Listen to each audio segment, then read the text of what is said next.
କୋଟି ପାଇଁ ଯୋଗ୍ୟ ନୁହନ୍ତି ହାର୍ଦ୍ଦିକ ପାଣ୍ଡ୍ୟା। ମେଗା ନିଲାମ ପୂର୍ବରୁ ମୁମ୍ବାଇ ଇଣ୍ଡିଆନ୍ସର ଅଧିନାୟକଙ୍କୁ ଅସମ୍ମାନ କଲେ ଏହି ପୂର୍ବତନ ଖେଳାଳି। IPL 2025ର ମେଗା ନିଲାମ ପୂର୍ବରୁ ରିଟେନସନ୍ ନିୟମ ସାମ୍ନାକୁ ଆସିସାରିଛି। ଏହା ଅନୁସାରେ ଏବେ ଫ୍ରାଞ୍ଚାଇଜିମାନେ ନିଜ ଦଳରେ 6 ଖେଳାଳିଙ୍କୁ ରଖିପାରିବେ। ଇତିମଧ୍ୟରେ ଅଷ୍ଟ୍ରେଲିଆର ପୂର୍ବତନ କ୍ରିକେଟର ଟମ୍ ମୁଡି ଚକିତ କରିବା ଭଳି ବୟାନ ଦେଇଛନ୍ତି। ମୁଡି କହିଛନ୍ତି, ପାଣ୍ଡ୍ୟାଙ୍କୁ 18 କୋଟି ଟଙ୍କା ରିଟେନ୍ କରିବା ଉଚିତ କି ନାହିଁ ତାକୁ ନେଇ ମୁଁ ନିଶ୍ଚିତ ନୁହେଁ। ପାଣ୍ଡ୍ୟା ଗତ ବର୍ଷ ମୁମ୍ବାଇ କ୍ରିକେଟ ଦଳର ଅଧିନାୟକ ଥିଲେ।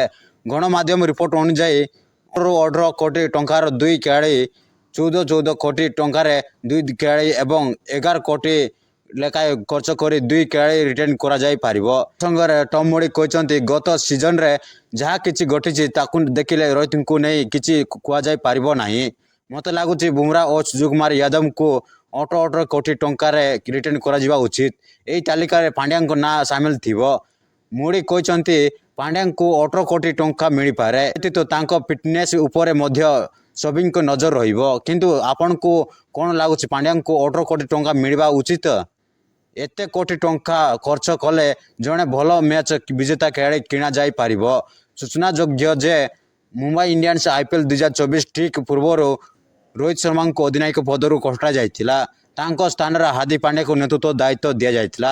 ଉକ୍ତ ସିଜନରେ ଦଳର ପ୍ରଦର୍ଶନ ଅତ୍ୟନ୍ତ ନିରାଶାଜନକ ଥିଲା। ରୋହିତଙ୍କୁ ଅଧିନାୟକ ପଦରୁ ହଟାଯିବା ନେଇ ଖୁବ୍ ବିବାଦ ହୋଇଥିଲା।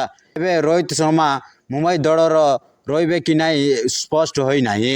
ଅଲରାଉଣ୍ଡର ଭାବେ ହାର୍ଦ୍ଦିକ ପାଣ୍ଡ୍ୟା ଅନେକ ସମୟରେ ଦମଦାର ପ୍ରଦର୍ଶନ କରିଛନ୍ତି। ମାତ୍ର ପାଣ୍ଡ୍ୟାଙ୍କ ପାଇଁ ଗତ ସିଜନ ଦୁଃସ୍ୱପ୍ନ ପରି ଥିଲା।